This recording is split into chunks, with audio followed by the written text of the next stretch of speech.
मित्रों, इस अध्याय में हम उमा सहित भगवान शिव का प्राकट्य, उनके द्वारा अपने स्वरूप का विवेचन तथा ब्रह्मा जी तीनों देवताओं की एकता का प्रतिपादन कैसे किए इस विषय में चर्चा करेंगे।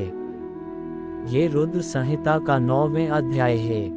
ब्रह्मा जी कहते हैं, नारद, भगवान विष्णु के द्वारा की हुई अपनी स्तुति सुनकर करुणानिधि महेश्वर बड़े प्रसन्न हुए और उमा देवी के साथ वहां प्रकट हो गए।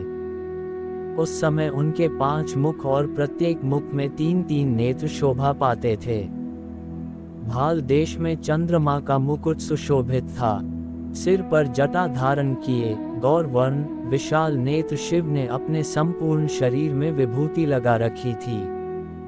उनके 10 भुजाएं थी, कंठ में नील चिन्ह था। उनके श्री अंग समस्त आभूषणों से विभूषित थे। उन सर्वांग सुंदर शिव के मस्तक भस्म में त्रिपुंड से अंकित थे। ऐसे विशेषणों से युक्त परमेश्वर महादेव जी को भगवती उमा के साथ उपस्थित देख मैंने और भगवान विष्णु ने पुनः प्रिय वचनों द्वारा उनकी स्तुति की। तब पापहारी करुणाकर भगवान महेश्वर ने प्रसन्नचित होकर उन्हें श्री विष्णु देव को श्वास रूप से वेद का उपदेश दिया। उसके बाद शिव ने परमात्मा श्री हरि को गुह्य ज्ञान प्रदान किया। फिर उन परमात्मा ने कृपा करके मुझे भी वह ज्ञान दिया।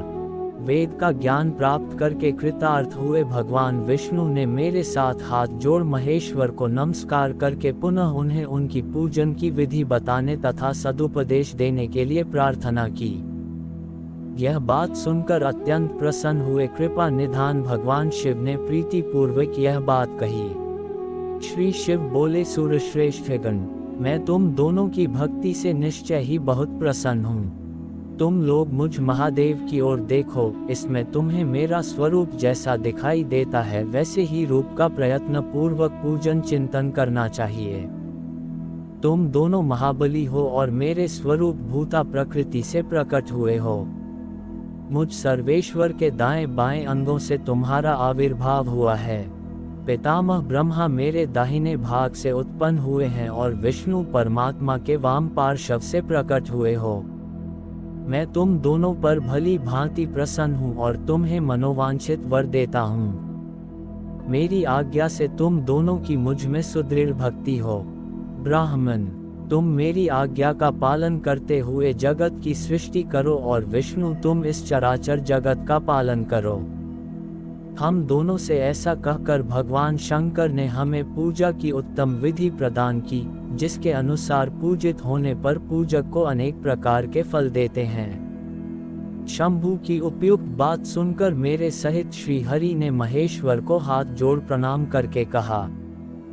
भगवान विष्णु बोले, प्रभु, यदि हमारे प्रति आपके हृदय में प्रीति उत्पन्न हुई है और यदि आप हमें वर देना आवश्यक समझते हैं तो हम यही वर मांगते हैं कि आप में हम दोनों की सदा अनन्य अविचल प्रेम एवं भक्ति बनी रहे। ब्रह्मा जी कहते हैं, मुनि श्री हरि की यह बात सुनकर भगवान हरि मेरे साथ पुनः मस्तक झुकाकर प्रणाम करके हाथ जोड़े खड़े हुए उन नारायण देव से स्वयं कहा। श्री महेश्वर बोले, मैं सृष्टि पालन और संहार का कार्य करता हूँ, सगुण और निर्गुण हूँ तथा सच्चिदानंद स्वरूप निर्विकार परब्रह्म परमात्मा हूँ। विष्णु सृष्टि रक्षा और प्रलय रूप गुण अथवा कार्यों के भेद से ही मैं ही ब्रह्मा विष्णु और रुद्र नाम धारण करके तीनों रूपों में विभक्त हुआ हूँ। हरे, वास्तव में मैं सदा निष्कल हूँ। विष्णु, तुमने और ब्रह्मा ने मेरे अवतार के निमित्त जो स्तुति की है, तुम्हारी उस प्रार्थना को मैं अवश्य सच ही करूँगा, क्योंकि मैं भक्तवत्सल हूँ। मेरा ऐसा ही परम उत्कृष्ट रूप तुम्हारे शरीर से इस लोक में प्रकट होगा जो नाम से रुद्र कहलाएगा। मेरे अंश से प्रकट हुए रुद्र की सामर्थ्य मुझसे कम नहीं होगी। जो मैं हूँ वही यह रुद्र है। पूजा की विधि विधान की दृष्टि से भी मुझ में और उसमें कोई अंतर नहीं है। जैसे ज्योति का जल आदि के साथ संपर्क होने पर भी उसमें स्पर्श दोष नहीं लगता, उसी प्रकार मुझ निर्गुण परमात्मा को भी किसी के सहयोग से बंधन नहीं प्राप्त होता। यह मेरा शिव रूप है। जब रुद्र प्रकट होंगे तब भी शिव के ही चेले होंगे। महामुने, उन्हें और शिव में परायेपन का भेद नहीं करना चाहिए। वास्तव में एक ही रूप सब जगत में व्यवहार निर्वाह के लिए दो रूपों में विभक्त हो गया है। शिव और रुद्र में कभी भेद बुद्धि नहीं करनी चाहिए। वास्तव में सारा दृश्य ही मेरे विचार से शिव रूप है। मैं, ब्रह्मा, हरि और जो यह रुद्र प्रकट होंगे वह सब के सब एक रूप है, इनमें भेद नहीं है। भेद मानने पर अवश्य ही बंधन होगा, तथापि मेरा शिव रूप ही सनातन है। यही सदा सब रूपों का मूलभूत कहा गया है। यह सत्य, ज्ञान एवं अनंत ब्रह्मा है। ऐसा जानकर श्रद्धा मन से मेरे यथार्थ स्वरूप का दर्शन करना चाहिए। ब्राह्मण, सुनो, मैं तुम्हें एक गोपनीय बात बता रहा हूँ। मैं स्वयं ब्रह्मा जी की भ्रुकुटी से प्रकट होऊंगा। गुणों में भी मेरा प्राकट्य कहा गया है। जैसा कि लोगों ने कहा है हर तामस प्रकृति के हैं, वास्तव में उस रूप में अहंकार का वर्णन हुआ है। उस अहंकार को केवल तामस ही नहीं वैकारिक सात्विक भी समझना चाहिए, क्योंकि सात्विक देवगण वैकारिक अहंकार की ही सृष्टि हैं। यह तामस और सात्विक आदि भेद केवल नाम मात्र का है, वस्तुतः नहीं है। वास्तव में हर को तामस नहीं कहा जा सकता। ब्राह्मण, इस कारण से तुम्हें ऐसा करना चाहिए। तुम तो इस सृष्टि के निर्माता बनो और श्रीहरि इनका पालन करें, तथा मेरे अंश से प्रकट होने वाले जो रुद्र हैं वे इसका प्रलय करने वाले होंगे। यह जो उमा नाम से विख्यात परमेश्वरी प्रकृति देवी है, इनकी शक्ति भूत वाग्देवी ब्रह्मा जी का सेवन करेंगे। प्रकृति देवी से वहाँ जो दूसरी शक्ति प्रकट होगी वह लक्ष्मी रूप से भगवान विष्णु का आश्रय लेंगी। तदंतर पुनः काली नाम से जो तीसरी शक्ति प्रकट होगी वह निश्चय ही मेरे अंशभूत रुद्रदेव को प्राप्त होगी। वे कार्य की सिद्धि के लिए वहाँ ज्योति रूप से प्रकट होंगी। इस प्रकार मैंने देवी की शुभ स्वरूपा पराशक्तियों का परिचय दिया।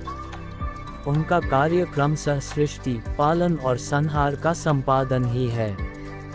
सुरश्रेष्ठ, ये सब की सब मेरी प्रिया प्रकृति देवी की अंशभूता है।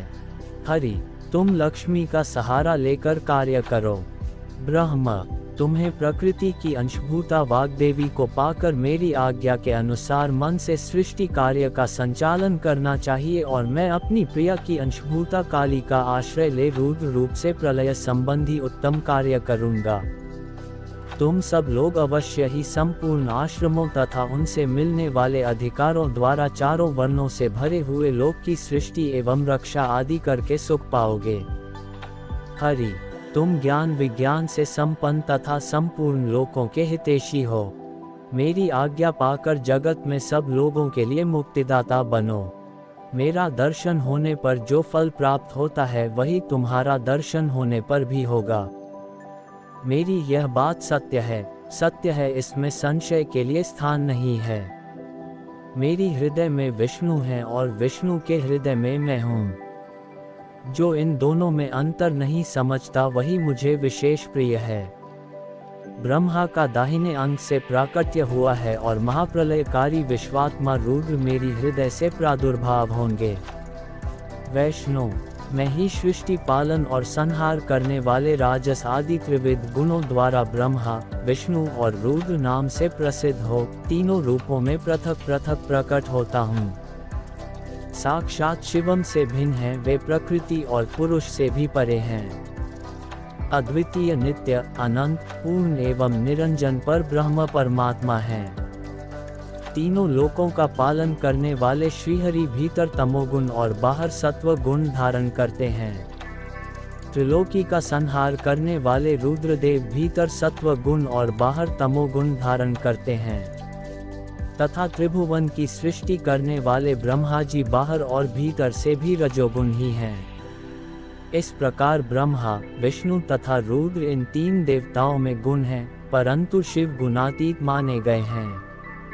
विष्णु, तू मेरी आज्ञा से सृष्टिकर्ता पितामह का प्रसन्नता पूर्वक पालन करो।